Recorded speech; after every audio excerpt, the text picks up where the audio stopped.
Hey tennis fans, I'm Grace Carter and this is Tennis Now presented by Tennis Express. Tennis Express, ordered today and it ships today. Boy, oh boy, the new year sure is bringing some hard knocks for some of our favorite tennis stars. We're going to start with Andy Murray, who withdrew from Brisbane this week because of right hip pain. Again, yep, same problem that plagued him last season, and now he admits it might mean surgery. Andy hasn't completed a tour-level match since losing to Sam Querrey in the Wimbledon quarterfinals last July. Now, you've got to wonder if he's going to be ready for the Australian Open because that's coming up on January 15th. Yikes. Murray is 30 years old now, and he missed the 2017 U.S. Open because of that injury, and right now he's unsure whether or not he's going to play in Melbourne. In an Instagram post, Andy says that he has devoted himself to his rehab. He's declared his love for the sport and he concedes that surgery is an option. However, there are no guarantees that the surgery will fix the problem. Andy says that his long layoff has him kind of reassessing his career.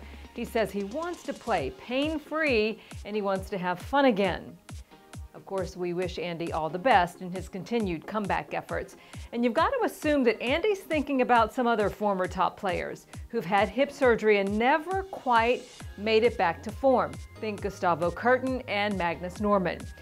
Now, there was a time that Murray was one of the fittest athletes in the sport. And remember, he has come back successfully from back and knee issues in the past. You got to wonder, though, if Andy will eventually return to the top 10 or whether this chronic hip issue is the beginning of the end for Murray. We'd like to hear your thoughts. Let us know in the comment section below on that one. And by the way, Andy is just one of the top players with issues right now. Elbow pain may knock Novak Djokovic out of Australia. Nole spent a productive preseason training with his coaches Andre Agassi and Radek Stepanek in Monte Carlo. However, the nagging elbow pain that forced him to pull the plug on 2017 at Wimbledon struck Nole again, forcing him out of the Abu Dhabi exhibition event. In an ominous sign, Novak has also withdrawn from Doha, where he was the defending champion. Now, Nole, of course, had high hopes for Melbourne. He's won it 6 times. But he's looking very doubtful for Oz right now. He says, though, he's only going to come back when he's 100% ready to play. And how about Stan Wawrinka? As we tape today, he is still on the Melbourne entry list, but at this point his status remains uncertain. Stan hasn't played a tour-level match since his knee surgery back in August. The 32-year-old did start hitting back in November, and by the way, when he does come back, it's going to be without his longtime coach Magnus Norman, who stepped down at the end of 2017. And how about Rafa Nadal? The world #1 confirmed his status for Melbourne, though he does have injury concerns after pulling out of Abu Dhabi to rest his knee. He has now also withdrawn from Brisbane. Now, Rafa hasn't played since hobbling off the court in a loss to David Goffin at the ATP Finals in London. But right now, Rafa is scheduled to play an exhibition event in Melbourne coming up on January 10th. Okay, so what does this mean for the rest of the field? Well, I'll tell you, it could mean another great start for Roger Federer. Oddsmakers have Roger as the 9-4 favorite to win the Australian Open, followed by Novak Djokovic, Nadal, and Alexander Zverev as the 4th favorite. Roger, though, of course, says it's too early to say. The 36-year-old says that winning Melbourne won't come easy for anybody. He says right now he's just focused on his own game. 7 matches with potential 5-setters isn't easy for anybody.